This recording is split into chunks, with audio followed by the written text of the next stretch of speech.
Hi. This is probably the first you've ever seen of me, unless you're winding back and have actually made more videos in the future. But I just wanted to point out something that I thought was somewhat interesting, and I've seen a lot of discourse about it today, and that's to do with the financial side of football. Manchester United are in the gutter. Completely in the gutter. And I feel like it's worth asking about because what now? Their owners aren't putting any money in. Their FFP is completely shit because of what Ten Hag spent. Their FFP is completely shit. Their PSR is completely shit. They're not getting Europe next season, and they're not getting money for their placement. If they go out and actually buy Cunha, which they're looking like they're going to do regardless, that's 62 million at the least. That's at least 62 million. They don't have that money. I don't think they changed the rules. I don't think they changed the rules for Manchester United. I don't think Manchester United have that much sway because they know the clubs like Newcastle, Aston Villa, Nottingham Forest are going to sue the shit out of them if they change the rules. And if they ignore Manchester United, they're going to sue the shit out of them. But where does Manchester United go from here? I want to ask because these are the types of things that are affecting every other club in the Premier League.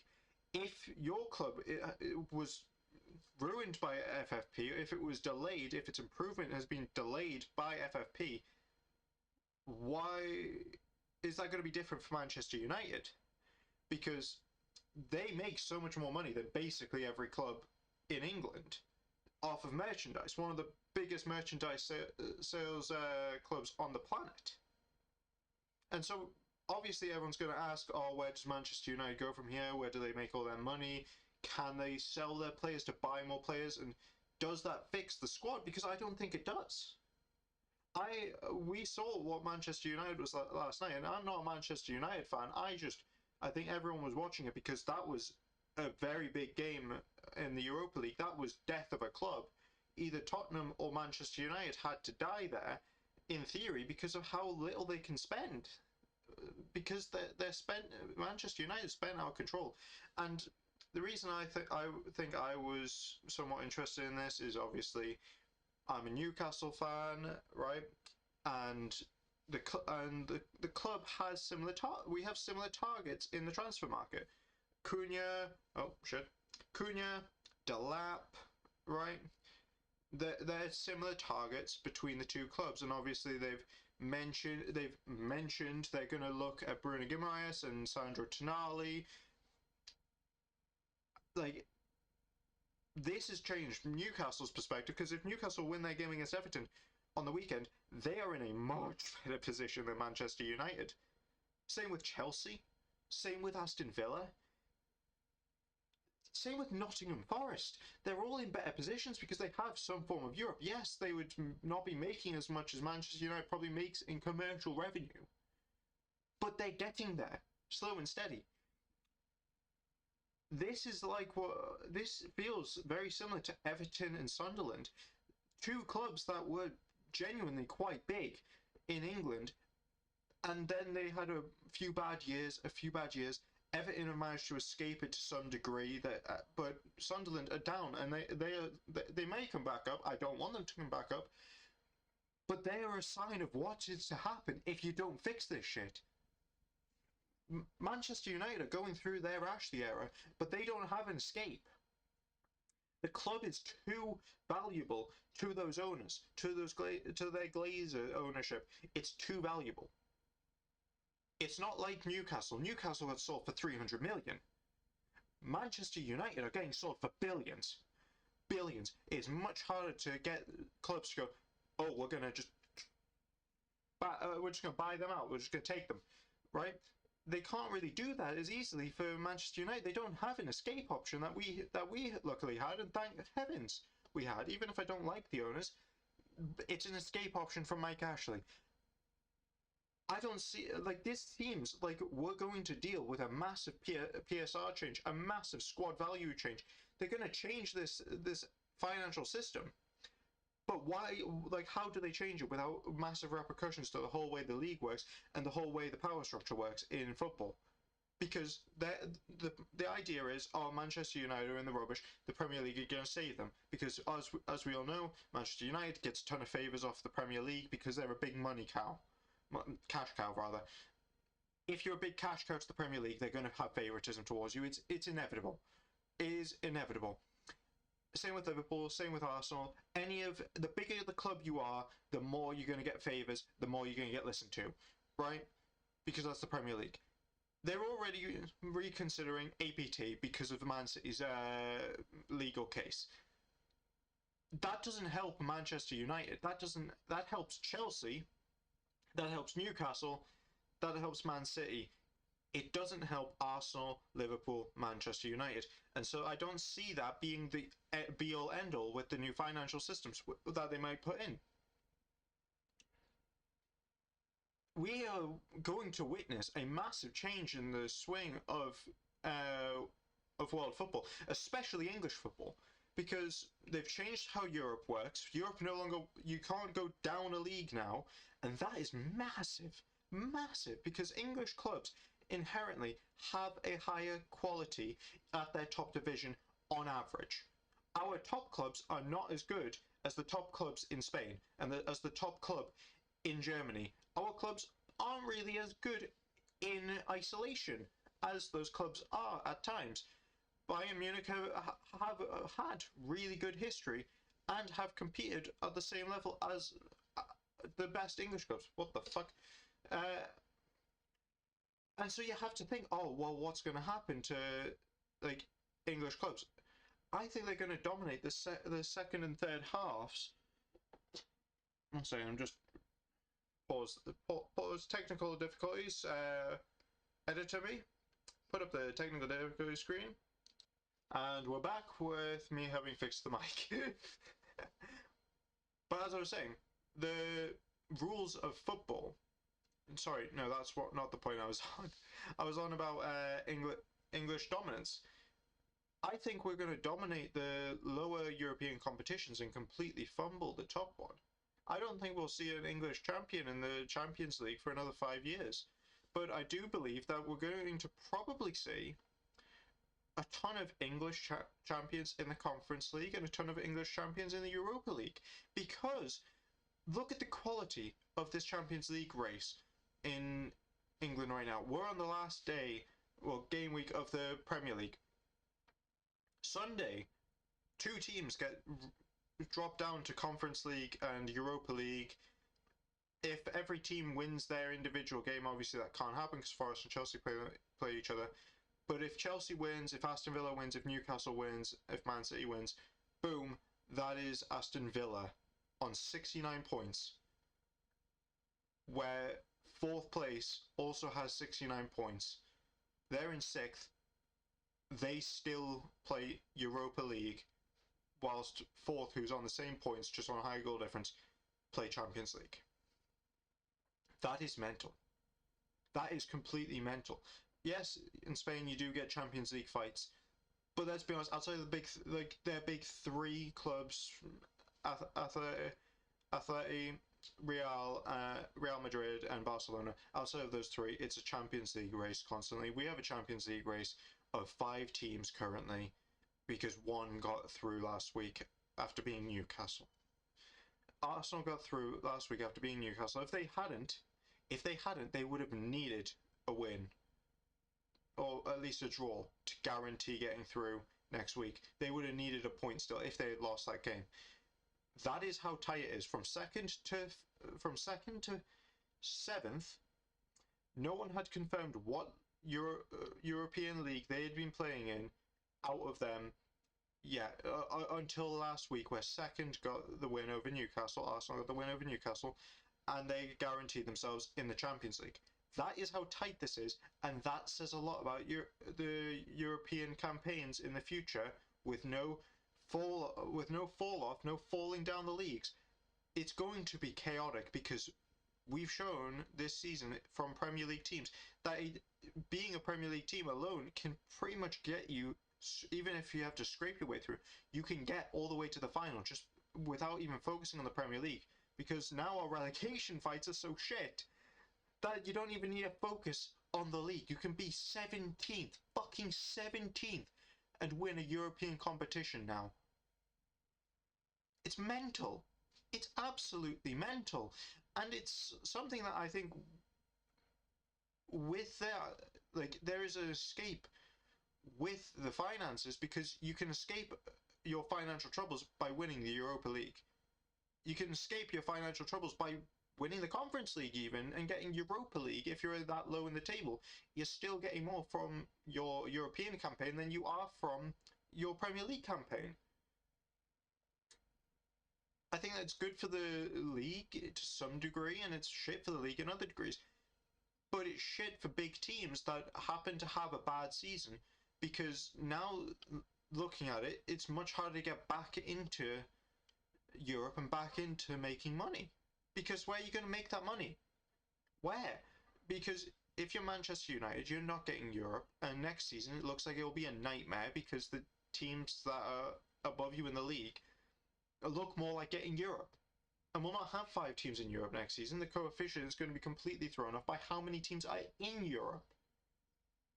Right? Like, there's still a chance, very small, but there is still a chance Chelsea come 7th and win the Conference League. There is still a chance that happens. If they lose to Nottingham Forest, if Villa win, Nottingham Forest win, and Newcastle win. Well, Newcastle does its goal difference. There is a very real chance that Chelsea can finish in 7th still, if I'm not wrong. Because they can finish 7th. They can finish 7th at the moment. And if they finish 7th and they win the Conference League, that's Europa League, and that's 8th place. 8th place has Conference League the next season. That is the top 7 teams in the Premier League in Europe.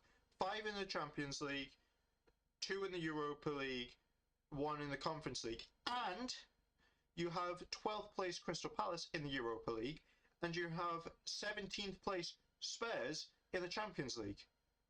Our coefficient score is going to be shit if even one of these have a shit European campaign. If all of these have a successful European campaign, we could scrape a top 2 coefficient. I doubt it, but we basically have to have the same situation this season where everyone goes through every round and basically just absolutely scams the Champions League and the Europa League. So they will be making more money. They will be making so much money from the Champions League, from the Europa League, that I don't see Manchester United getting back in. And I see this going to be a financial issue for the Premier League, because they need their big teams to be successful. If you're the Premier League and you're making money off of film rights, you know which teams are getting most of the attention on film and media, and it's your big teams. It's your Liverpools, it's your Manchester Uniteds, it's your Chelseas. They're pulling in the international audience. They're pulling in more revenue for your competition because of the broadcast rights. So you don't want Manchester United to go down. You don't want Chelsea to go down. The fans do. The fans want absolutely nothing for rival clubs, for clubs that they don't like. They don't want anything good. So the fans are going to be out for blood. They're going to want the big teams to go down because they don't like them. But the league itself is going to protect these big teams. Any team that makes them money, they're going to protect the shit out of them. We're going to see a huge disruption in the league next season, because we're going to see Manchester United desperate for any form of growth. Yes, they still have some level of pull, but even then, how much do they really have? They have no European campaign next season. They have had a horrible campaign in the Premier League this season. The players are shit. They're aging. They need to sell to buy. This is a horrible, horrible situation for them. And the Premier League are going to fucking defend them. You know they are. They're going to try and defend them. They're going to find a way to defend them. They're going to try something. We know that they are. So we need to figure out, how are they going to do this? What's going to be the method? Can the other teams be more successful than Manchester United for another season? Which teams are going to do that? Because if I'm fully looking at it, in the transfer market at least, Manchester United might not make more than 3 purchases. They need nearly 10. Looking at what that performance was in the in the European final, they need like 10 players. They're not getting 10 players. Newcastle United need 2 players for the starting 11 and like 3 players for the bench. Aston Villa need to just fix their finances. Their team's great as it is. They need to fix their finances. That's their concern. Liverpool really just needed another right back and a striker. Chelsea need a striker. That's really their main concern: a striker and maybe a left winger or a right winger, just a winger, right? Chelsea need a winger and a striker, right? Newcastle need a winger and a defender, maybe a goalkeeper. Aston Villa need to just fix their finances. Their players are fine. Their depth is fine. They just haven't got finances, so they're going to sell one. So they're probably going to try and do a swap deal in the summer. You heard it here. There's going to be a swap deal from Aston Villa. Tottenham, yeah, they could do with buying some more players, but they mostly are where they are because of an injury crisis. Their competency has been decent at times. They've been pretty easy to beat in the Premier League, but they gave up. I feel like they gave up before fucking Frankfurt, to be honest. They kind of gave up the moment that they couldn't realistically get much from Europe. So we're looking at this, and we're able to say Tottenham will have good finances next season. They have the Champions League, and the Champions League has never been easier to get into the later rounds, and you get a massive payout for getting into the later rounds. Chelsea look like they could be in the Champions League next season. Villa look like they're going to be in the Europa League. They could probably win that. Nottingham Forest, either the Europa League or Conference League. I think they could easily win either of those if they put their focus on, which I think they'll do. I don't think they're going to focus on the Premier League. Because getting a European spot in the Premier League whilst having Europe is going to be quite difficult for Forest. I bet they're struggling to get their European spot this season. If it weren't for the coefficient, they'd be out of the European conversation right now. Well, not out of it, but they'd be more or less out of it because they'd rely on other teams to get them into Europe. Crystal Palace in the Europa League, I don't see them winning it, but I can see them getting semi-finals or quarterfinals easily. I don't see them getting to the final because I feel like Nottingham Forest or Aston Villa will knock them out if they're in the other side of the draw. But Chelsea, if they're Europa League, they win that. I think they win that. Them or Aston Villa win the Europa League next season. I genuinely believe that. Maybe Betis if they have a fucking wonder season meaning a Spanish team win it. But yeah, looking at the possible teams from England in the Europa League next season, I feel like any of them can win it realistically, or at least get very far in the competition, which means a lot more money for those clubs, a lot more progress for those clubs. Manchester United have no extra money. They have a few extra days a week to prepare if they don't advance much in the cups. The fuck does that matter? Realistically, yes, Europe does matter a ton if you're injury prone. You look at Newcastle last year, look at Spurs this year. Injury crises do happen. These teams, though, have much more finances to repair than, say, Manchester United. And they have much more pull now than Manchester United, other than their history and other than the fame you'd get for being a Manchester United player. It's not good fame now, let's be honest. No team looks at that community and goes, ooh, I want to be part of that. I want to be part of these people who are hating me on every move I make. I want to be part of this completely toxic, critical, hypercritical, mind you, fan base. No, they don't want to be part of that. If you are, they're more a hero player. They want to be the hero. They want to be the big guy, the big savior of the great Manchester United. Fuck off. I've said from day one, right? If you follow me on Twitter, I doubt you do. I've got 19 fucking. If you've seen my Twitter posts, I never wanted Cunha. I thought he was I thought he was an egotistical player who would pick Manchester United in a heartbeat, no matter where they were. And look at that, I'm fucking right. I'm so fucking right on that take. Watch me now say, oh, Manchester United pull out of the Cunha deal, because fuck me. They are attracting horrible players now. their biggest pull is on horrible, horrible players because they're after the fame of being a Manchester United player. The league is going to try and find a way to save them. I can guarantee you that.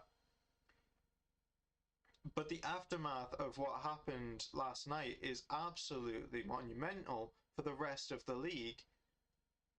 And I think every fan, whether you're a Manchester United fan or rival fan, say an Arsenal, Liverpool, Man City fan, every fan's going to look at this in the Premier League and see this is going to have ramifications on your club.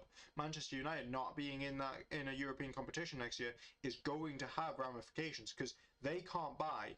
You're now able to pull in better players because you just have the money to actually afford the player. If you're a Brighton, if you're a Bournemouth, you're looking at that and you're going, well, we can guarantee you, if you're looking at a player, you can go, we can guarantee you European football. Not European football, Premier League football. We can guarantee you Premier League football. Manchester United can guarantee them Premier League football. They offer the exact same thing. But Manchester United can't afford the player. So now, if you're saying with Delap, I think Delap is the most important question because Delap is being looked at by Chelsea, Newcastle, and Manchester United. Manchester United now need cheap buys, so you might say, oh, they'll go back for Delap. Delap's only 30 million. It's a good deal. I agree it's a good deal. 30 million for Delap is fucking amazing. But do they have the pull to get Delap when Chelsea are in for him? Chelsea's a big team. And Newcastle going in for them. I know we're not the biggest team, but the prospect of European football and being a play and not being the main man is a good thing for someone in his position. And I bet you his agent probably thinks that, like, oh, you want to be in a team with the best striker in the world because then, like, you're going to learn more. You're going to be able to be protected from a critical fan base. Look at William Azula. He's not a great striker for us. He's a project player, but he's so protected by the fan base because we don't need to rely on William Azula. We have Alexander Isak.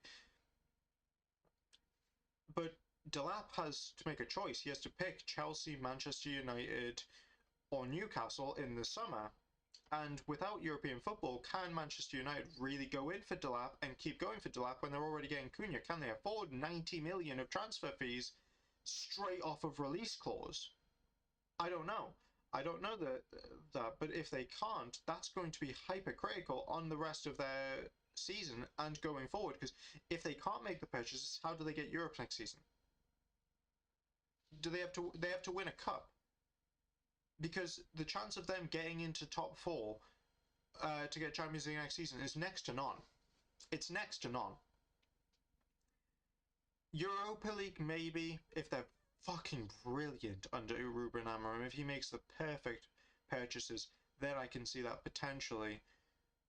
But that team last night, I don't see them being a major threat for the top of the table next season. And I feel like their only way of really getting into Europe is doing what Crystal Palace did, and that's winning the FA Cup or winning the Carabao Cup. But I feel like the Carabao Cup's a bit of a dead competition in terms of getting into it and getting through it, because any team that's having a good season are going to aim to win that cup so that they can make the rest of the season like, oh, we've already accomplished this. Right? It seems to be now that the Carabao Cup is the competition that's like, oh, let's kick off the season with a trophy. Let's kick on this last portion of the season already with a trophy in hand, and like that's definitely the case for Newcastle. And I'm looking at this and I'm thinking, yeah, I don't think Manchester United are going to be very successful next season. And I think that's going to have a major ramifications on the rest of the league, because the rest of the league are going to look at that and go, well, we'll just pluck this player. Manchester United can't buy them. We'll just pluck this player. Manchester United can't buy them. We're going to pluck this player. Manchester United can't afford them. And Manchester United aren't going to be able to get the targets they want. Yes, they have the pull, but they can't afford the player. Like that, it's a wonderful time to not like Manchester United, and I can say that for certain.